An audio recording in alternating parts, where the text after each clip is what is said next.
Hi, my name is Quiva and I'm a midwife working on the general prenatal ward here at the Rotunda Hospital. We have put together this video for you to help you and your partner prepare for your induction journey. We look forward to meeting you soon. What is induction of labour, also known as IOL?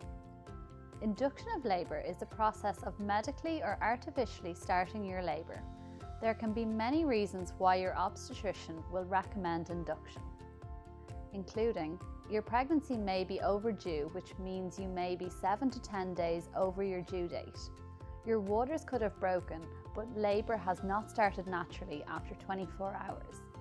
You have a medical condition of pregnancy such as high blood pressure or gestational diabetes. Your obstetrician may be concerned about the size of your baby. Your baby may be too big or too small. There may be too little fluid or too much fluid around your baby. You may have a pre-existing medical condition. Your obstetrician will examine the neck of your womb at your antenatal clinic and decide the best way to start your induction. You will be given a date and a time to come into the hospital. This can be in the morning, afternoon or evening. You may be asked to phone the antenatal ward on the morning of your planned admission to ensure that a bed is available. What happens when I come in for induction? When you arrive to the hospital, you will check in at the main reception area. There may be a delay and you may be asked to wait until a bed has become available. When there is a bed on the prenatal ward, the midwife will welcome you. The midwife starts by doing some initial investigations to make sure that you and your baby are healthy and ready for induction. This includes checking your vital signs and your urine and examining and measuring your uterus. We will then place you on a cardiotocograph or CTG. This is a method of monitoring your baby's heartbeat over a period of approximately 30 minutes prior to induction. The midwife or obstetrician will answer any questions you may have, as we understand this is a nervous time for you both. How will you be induced? After the midwife performs the CTG and is satisfied that your baby is well, they will perform a vaginal examination and begin the induction process. As part of this examination, the midwife will also take a swab from your vagina and rectum to check for Group B strep, also known as GBS. GBS is a bacteria that can pass to your baby during delivery. If the GBS test comes back positive, we will recommend a course of IV antibiotics when you are in labour or when your waters have broken. Methods of induction. There are many different methods of induction used here at the Rotunda Hospital. Women are induced with both medical and mechanical means, meaning there is no medicine involved. These include a prostaglandin pessary, a prostaglandin gel, a Foley catheter, breaking your waters, also known as ARM, and oxytocin. The obstetrician will discuss these methods with you and will recommend the best method for you at your last antenatal clinic, but we will go through some of these methods now. Pessary, Propez, is a pessary type tampon inserted into the vagina for approximately 24 hours. The tampon slowly releases a hormone called prostaglandin, which helps to soften and shorten your cervix. It is not uncommon for some women to feel some period-like cramps and tightenings with this method. Some women will go into labour with the tampon. You can go to the bathroom and shower as normal with the tampon in. Depending on the reason for your induction, it may be possible for you to go home for the first 24 hours of your induction following insertion of the pessary. This means that you can relax at home in the comfort of your own surroundings for the first part of your induction. To be eligible for home induction, you must live within approximately 30 minutes of the hospital, have access to personal transport, have a working phone, and your partner must stay with you for the duration of the induction. And you must have a good understanding of the English language. This is so that you can comfortably call the midwife if you have any concerns or questions. The midwife will call you at home in the evening of your induction to make sure that you are happy to remain at home. Prostaglandin Gel. Prostaglandin gel is a more concentrated form of the same hormones that are in the tampon and it is inserted by placing an introducer into your vagina. There are two main reasons that the gel is used. One, if your cervix needs a little bit of ripening to help to shorten or soften, or two, if your labour has not started after 24 hours of the pessary being inserted. This can get given twice, about 6 to 8 hours apart. After the midwife or obstetrician inserts the gel, we will monitor the baby on the CTG for about 30 minutes. You will then be asked to stay in the bed for a total of 1 hour after the gel has been inserted. You can then get up, walk around, eat, shower, and bath as normal. During this time, you may experience pain ranging from mild discomfort to painful contractions and/or blood-stained vaginal loss, like a show or your waters may break. ARM. Breaking of your waters or artificial rupture of membranes occurs when the midwife or obstetrician breaks your waters instead of allowing them to break spontaneously. This is done by a vaginal exam and can be done when the cervix is open enough to admit 1 to 2 fingers.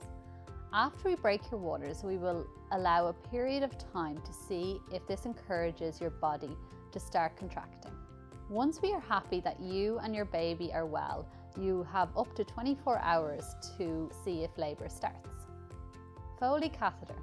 This method is used if you've had one previous caesarean section and are aiming for vaginal birth and are happy to be induced. The Foley catheter is a small soft tube that is placed into the neck of the womb. There is a small balloon that is inflated with sterile water. After the balloon is inflated, your midwife or obstetrician will tape the end of the catheter to your leg. You will be encouraged to mobilise as much as possible. When you walk, the balloon will put pressure on the neck of the womb and encourage it to open. Dilapam. The form of induction involves inserting a gel-like device into the cervix. The device, called Dilapam, is a soft material that absorbs moisture from the cervix and gently expands to stretch your cervix, allowing it to open, shorten and become softer, so that the waters can be broken. The dilatation may lead to some contractions which may progress to labour. This device usually stays in place for either 12 or 24 hours unless labour begins in the meantime, at which time the device will be removed and you will be reassessed. After each of these examinations/interventions, the midwife will monitor your baby's heartbeat on the CTG for about 30 minutes. After this, you will be encouraged to mobilise, eat and drink as normal, and you and your baby will be monitored every 4 hours or sooner if you are contracting. Going to the delivery suite. Hi, my name is Juby. I'm a midwife working in the delivery suite here in the Rotunda Hospital. We are looking forward to meeting you on your induction journey. After your waters are broken, or if you go into labour, you will be brought to the delivery suite. Oxytocin. Syntocinon is a synthetic form of the natural hormone oxytocin. It is given through a drip in your arm to start contractions. We would use syntocinon if your labour has not started after your waters have broken.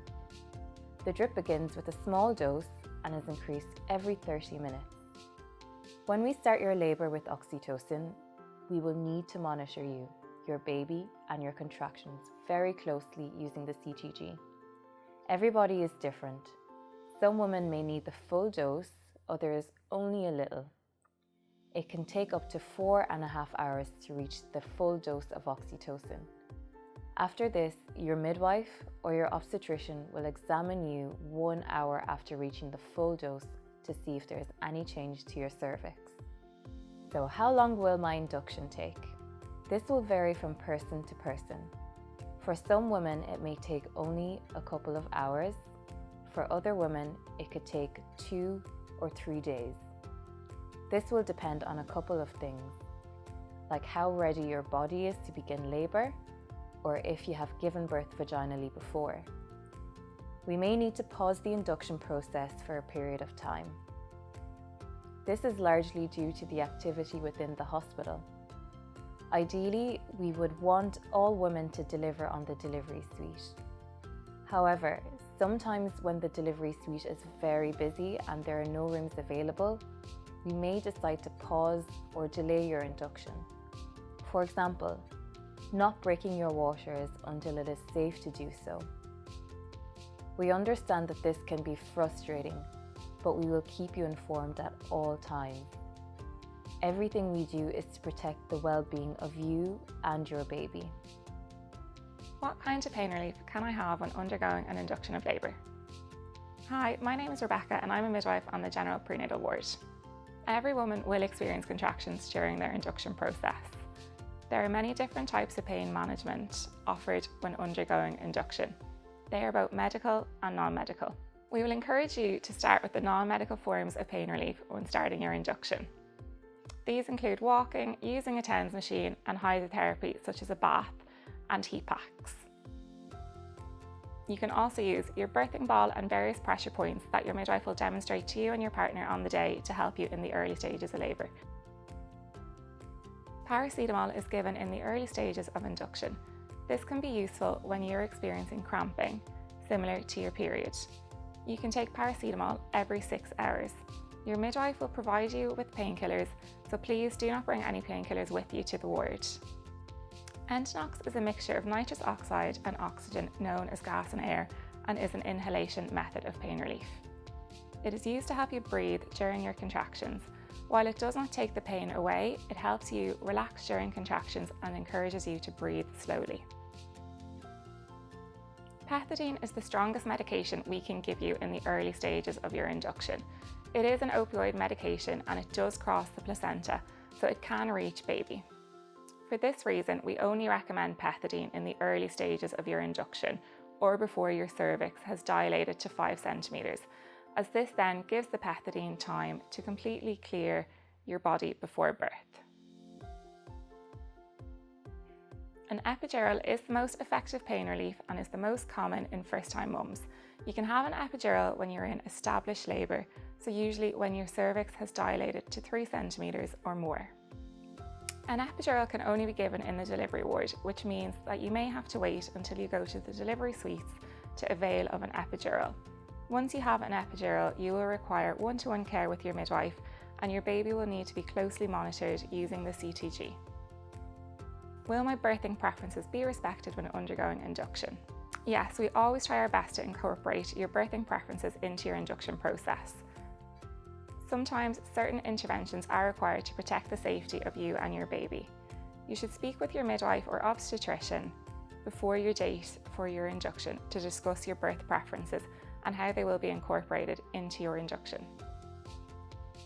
If you haven't discussed these at your antenatal clinic, don't worry. Bring a copy with you and your midwife or obstetrician will discuss these with you on the day. What can my partner do when I'm being induced? Birthing partners play a really important role in supporting you and being your advocate. As it's their experience too, we encourage partners to be included as much as possible. This may simply be leaning on them for support, helping you with your breathing, rubbing your back, or just being there to hold your hand. If your partner isn't sure what to do, don't worry, your midwife will happily help show them on the day. What do I bring with me for my induction?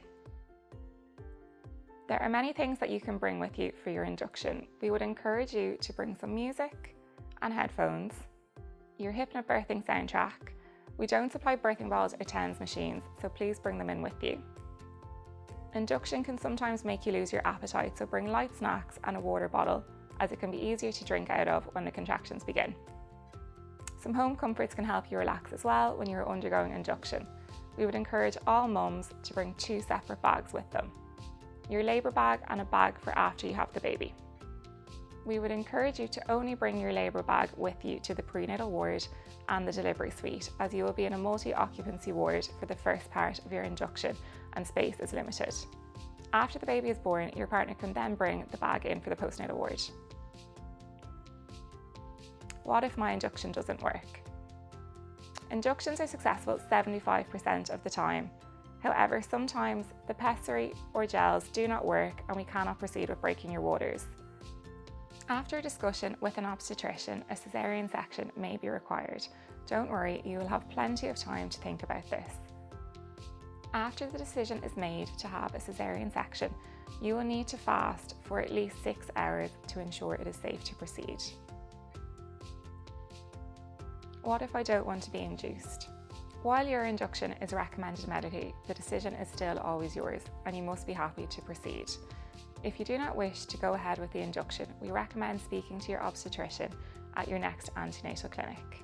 If you have no more clinics planned, then please attend the ward on your date and time for induction. We will check your health and the baby using a CTG and ultrasound. You will then speak with a senior obstetrician or consultant and make a plan that you are happy with. We wish you the very best for your induction and look forward to seeing you soon.